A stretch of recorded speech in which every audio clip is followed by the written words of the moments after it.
Am I the jerk for breaking off my engagement because my fiancé made an offensive joke about me to his friends? I, 28F, and my fiancé, 32M, have been together for 5 years. For the sake of anonymity, I'll be referring to him as John. John and I have had a wonderful and loving relationship for these past 5 years, and I truly saw myself with him for the rest of my life. We've had our ups and downs, but not once has John ever made me feel like I wasn't enough. He supported me in all of my endeavors and dreams, and our relationship even survived 9 months of being long distance as I'd been sent to another state for work in 2021. I truly love John, and even now I still love him, but I have my doubts now about how he feels about me. A little context. I grew up fat. I had been fat when we met, and for the first 3 years of our relationship, I was fat. This isn't a problem and never has been in our relationship, but it was something I had a problem with about myself. I wanted to be healthier and to simply lose the weight because I knew it would make me happier. John was supportive of this. He said he'd love me no matter what form I took because it was my heart and soul he'd fallen for. I had believed that, as I had no reason not to. John has always made me feel that he loves me and made me feel desired.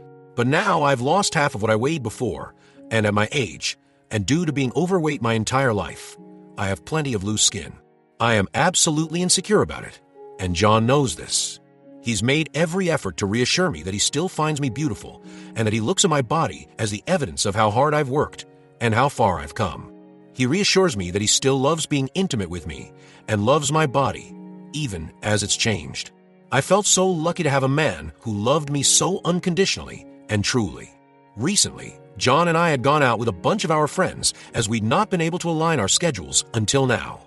Whenever we go out with a big group like this, John and I usually spend the beginning of the evening and the end of the evening together at the party. At some point in the middle, we always split off to go socialize with our friends separately. When it came time that I went to rejoin John, I had seen him with his best friend and a couple others, engaged in conversation.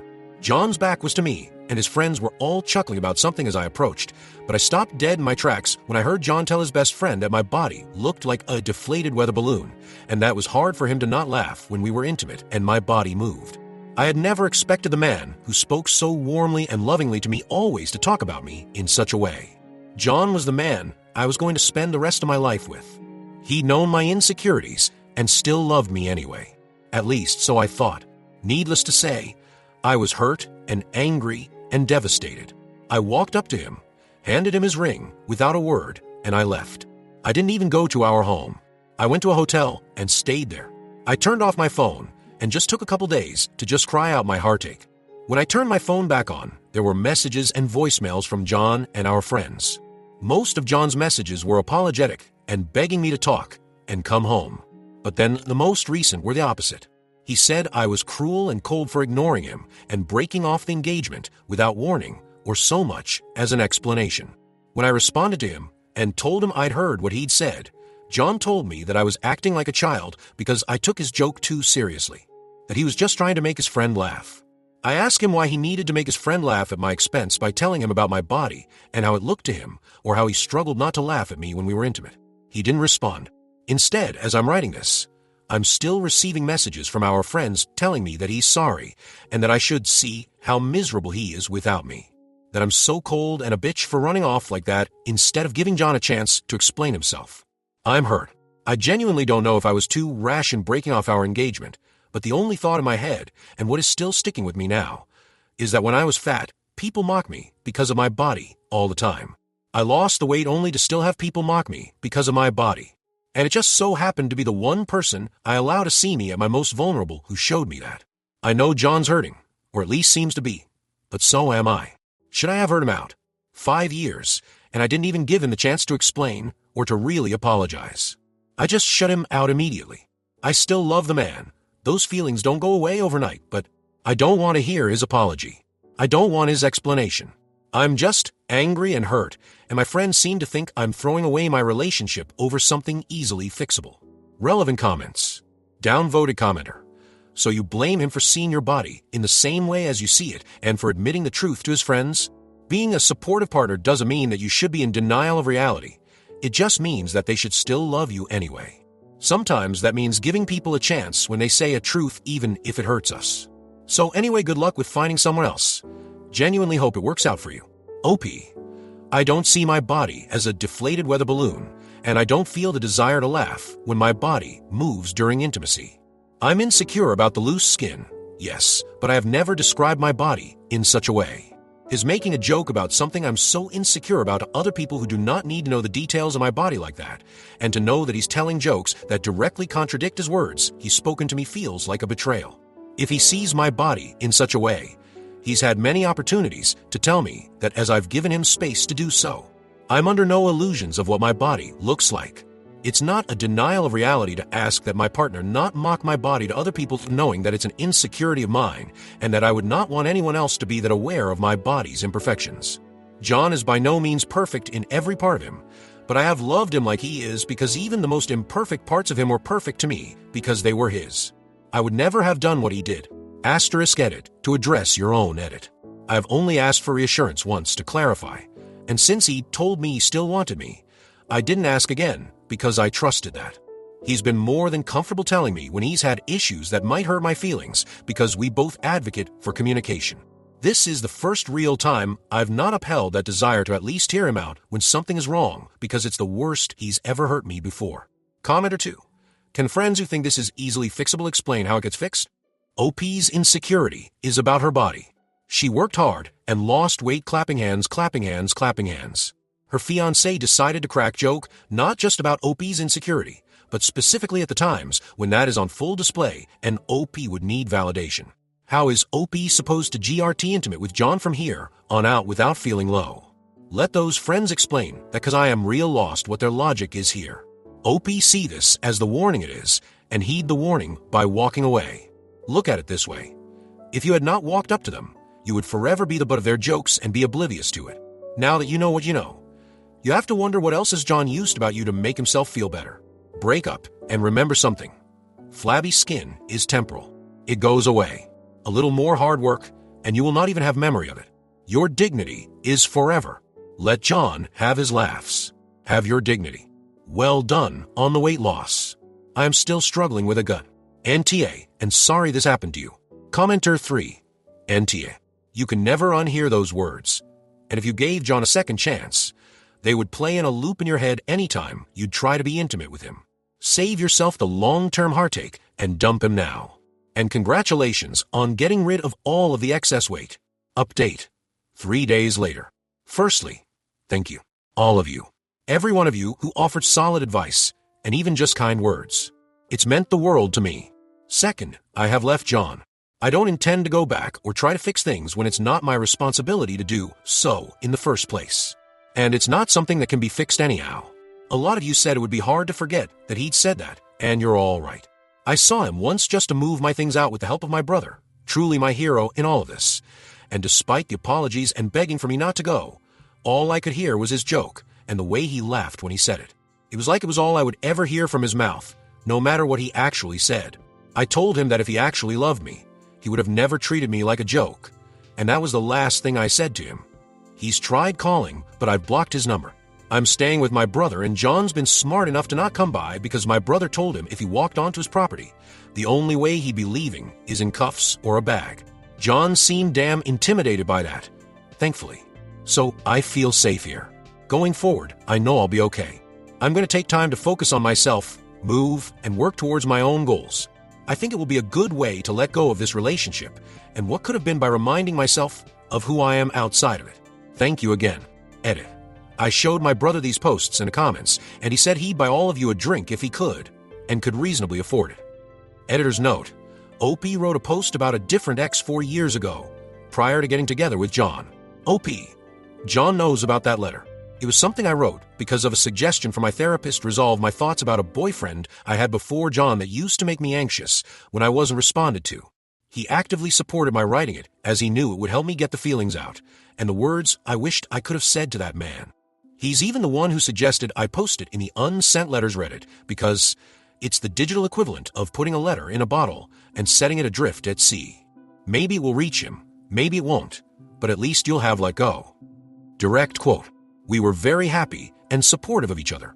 He's just done something now that I can't look past or forget. Last edit, because it's beginning to irritate me, lol. The letter that was posted 4 years ago was not written 4 years ago. It was written like 2 months after John and I got together. He and I had a long-standing friendship before our relationship began, so he knew all about the ex-boyfriend and how everything went down. A year into our relationship, I found the letter when we were clearing out old stuff out of my apartment, and we had a good chuckle about it. He encouraged me to post it on the unsent letter subreddit as a final farewell to the letter, that chapter of my life, and to show that I was free of it and doing so much better. Those of you who are hung up on it are free to speculate how that makes me an awful person or whatever it is you believe, but I am secure in the truth of it and what went on. I never expected for people to latch onto something from 4 years ago and somehow use it to justify their harsh opinion of me and their presumed narrative, but hey, it's the internet, that's what people do. I should have known. Anyway, aside from that, I appreciate you all for taking the time to listen, offer your words whether they be kind or not, and for simply letting me feel heard. I wish every single one of you success and good tidings. Relevant comments. Downvoted commenter, White EA. Honestly, sounds like John dodged a bullet. Yes, he made a joke at your expense and should apologize and never say that again. But if this is your level of foot out the door when something gets tough, then your marriage would have been a failure anyway. Marriage is hard. It's harder when someone has their foot out the door for any slight that happens. OP. I never had my foot out of the door. I was all in with John. I gave him the opportunity to apologize over the course of this, and he never did. He continued to act like I was overreacting to a joke. This wasn't when marriage gets tough. The when marriage gets tough moments in our relationship were when he lost his job and I solely provided for our relationship for 4 months. Or when we had to be long distance because I had to travel for work for most of a year. Or when I was so depressed after the death of a close friend that I never left the house. Those were the tough times, and the both of us were there for each other. Not once did either of us make each other feel bad about any of it. I didn't mock his insecurities to my friends. When he lost his job, he was so convinced he was a failure and a poor excuse of a man. I never did or said anything to reinforce that line of thinking because it wasn't true. I don't need to explain my choice to you, but there was no writing on the wall before this.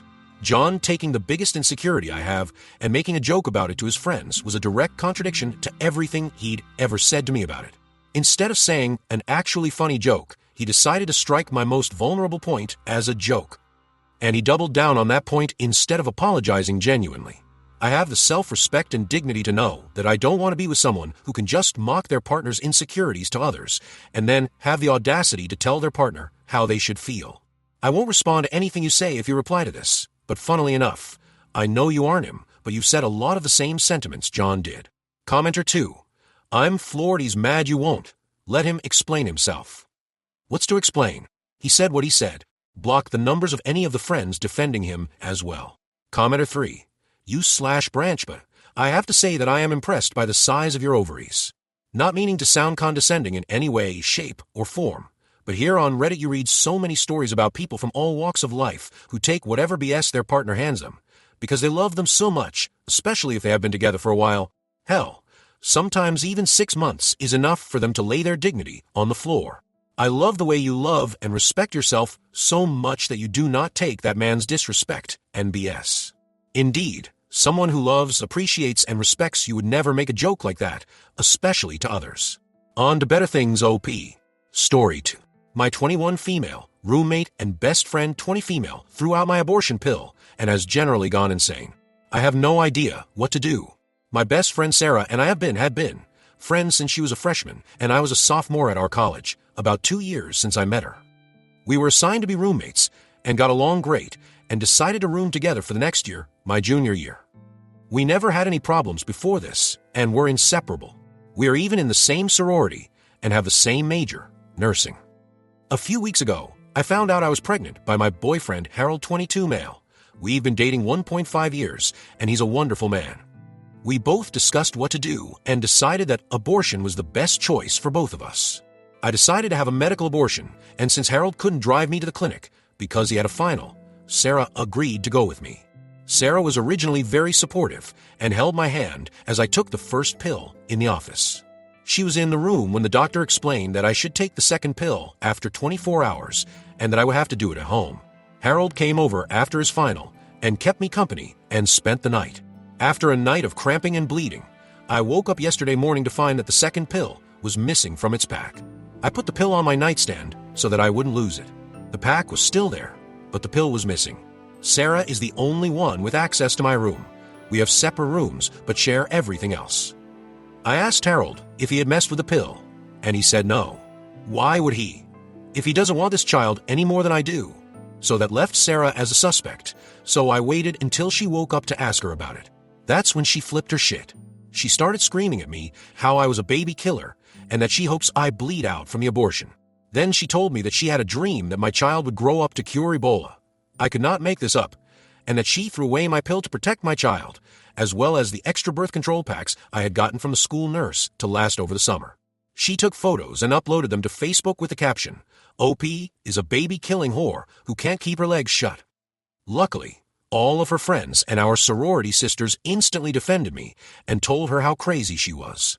Reddit, I'm stuck in the same room as her for all of our summer classes, which will last until July.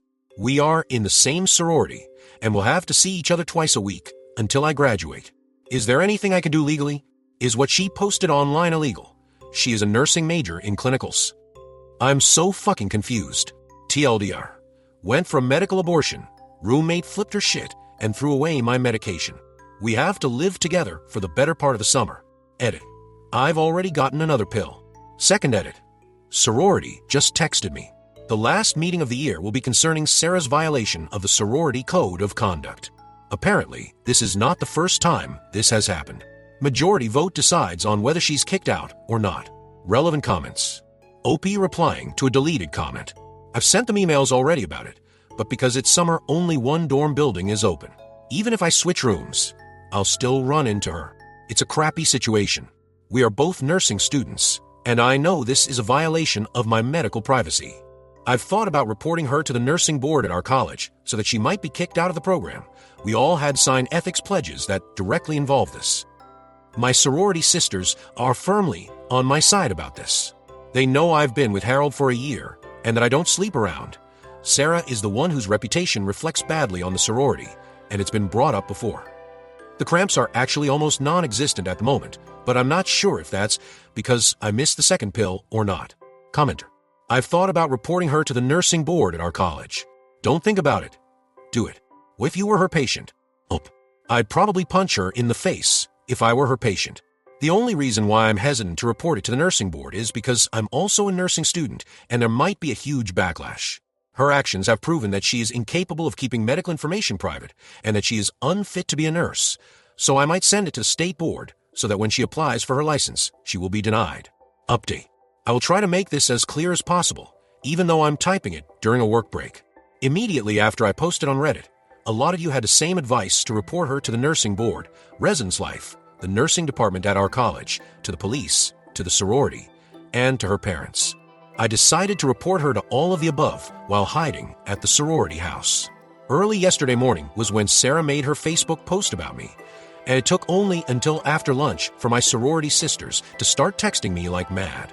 This was not the first time that Sarah had shamed another sorority sister for having an abortion, and that particular woman, we will call her Emily, was one of the highest ranking members. Emily was the one who called the meeting to have Sarah kicked out for breach of the code of conduct. Treat all your sisters kindly, support one another, no gossiping, etc. Meanwhile, Residence Life was busy trying to contact Sarah's parents after I showed them her Facebook rants. After the sorority contacted Sarah, she flipped out yet again on Facebook and started to rant about how she wanted to die. The RA on duty, also one of my good friends, had decided to go speak to her to see if they could help. At this point, it was clear to everyone that Sarah was not right in the head because she was screaming at her through the door crack. Sarah refused to answer the door, so the RA decided to escalate it higher, and no one saw Sarah until the sorority meeting. The sorority meeting. At the meeting, everything seemed to be okay. Sarah was the last person to arrive, and she just took her seat and acted normal. It was eerie to see her gush over everyone only hours after she pulled her stunt. Only about half of the sorority was present, but the president decided to proceed regardless. It only took 2 minutes for us to vote unanimously to kick her out. Emily sat next to me the whole time. To put it mildly, Sarah did not take this well. She turned bright red, spit on the ground in front of Emily and me, and ran out of the room screaming.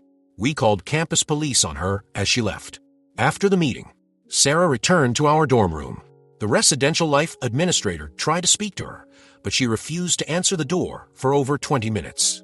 They had to call the police to kick down the door because she was holding the handle on the inside so they couldn't unlock the door. The police showed up, kicked down the door, and found the dorm destroyed. All the furniture had been smashed or scratched if it was too heavy. The carpets were covered in food from the refrigerator, and she had painted random swear words on the wall in what looks like blood, but she had no scratches on her, so who knows where the blood came from. They found photos of Harold covered in lipstick in her purse. This wasn't like a kiss mark from lipstick, but more like she used a lipstick to entirely cover Harold's face like a crayon. She resisted the police, trying to peacefully convince her to accompany them to the hospital.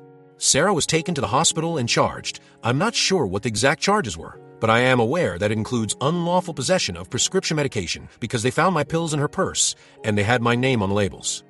She is still in the hospital today, undergoing a psych evaluation. The hospital.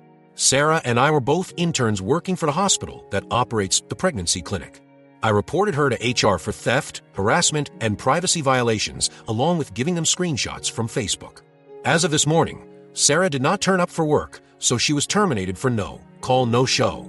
HR had me in their office for an hour this morning asking if I would like to press for a HIPAA investigation. It turns out that some of her Facebook rants had information that could only be obtained through patient records. I have no idea what information it was since it was the HR lady who found it. I said yes, because there's no way it would hurt for Sarah to be investigated. HR also notified the nursing board and the nursing department at my college independently of my reports. So I think that's pretty much everything. Sarah has been arrested and charged, kicked from a sorority, fired from her job, kicked out of the dorms, and numerous reports were made to the proper authorities. I still care for Sarah with all of my heart because I realize that she is severely mentally ill. I will always blame her for what she did to me, but I know that it wasn't the best friend that I knew for all those years. It was a different person who did that to me. I'm feeling physically fine after all of this. Harold and I are talking about getting an apartment off campus together. If that doesn't work out, I will stay in the sorority house. Sarah's parents have promised to pay me back for the abortion costs, $400, because they know I didn't do anything wrong. I'm grateful that I have their support. TLDR. Sarah has been arrested. Everything turned out okay. You should probably read the whole thing for details. Relevant comments. Commenter. I hope she gets the help she needs to return to a normal life. Oh, me too. I hope one day she and I can be friends again, but it can only happen if she gets help. It's so uncharacteristic from the girl I used to know. Commenter. Sometimes, people just go crazy. Some friends of mine in college had a roommate who was the nicest, sweetest girl you could imagine, and then one day they woke up to her going crazy in the kitchen, putting butter and syrup in her hair like she was a pancake. Her parents picked her up, and we never heard from her again. Comment. This is just sad all around. Oh, I agree. Now that I've had time to reflect, I did what I had to do. But Sarah is on a long road to recovery, and that's the only thing I could hope for. Commenter. I have a son who descended into mental illness at around the same age. What you did for your friend was really what she needed. Now she can get the help she needs before she is too deep into the mental illness. From moms of adult children with mental illness, I thank you. You're going to be an awesome nurse. If you have the backbone to do this, you will have the backbone needed to fight for your patients, and that is such a good quality for a nurse, from a patient's point of view anyway. You are an incredibly strong woman. I am so sorry this all happened to you when you were going through such a difficult and stressful time yourself. I am proud of you, so I am sure your parents will be proud of you. I think your roommate's parents will be thankful to you as well. Good luck to you. Oh, thanks for this. Her parents are actually glad that she was arrested, because she wouldn't have gone to the hospital any other way. We tried to convince her go, and she wouldn't budge. I hope I keep my backbone through this. But even though it's hard, I still care so much about her, and I will be checking on her through her parents on a regular basis. Commenter. On behalf of nurses everywhere, thank you for reporting her. Someone like that would have ended up hurting or killing a patient sooner or later. Best of luck with your finals.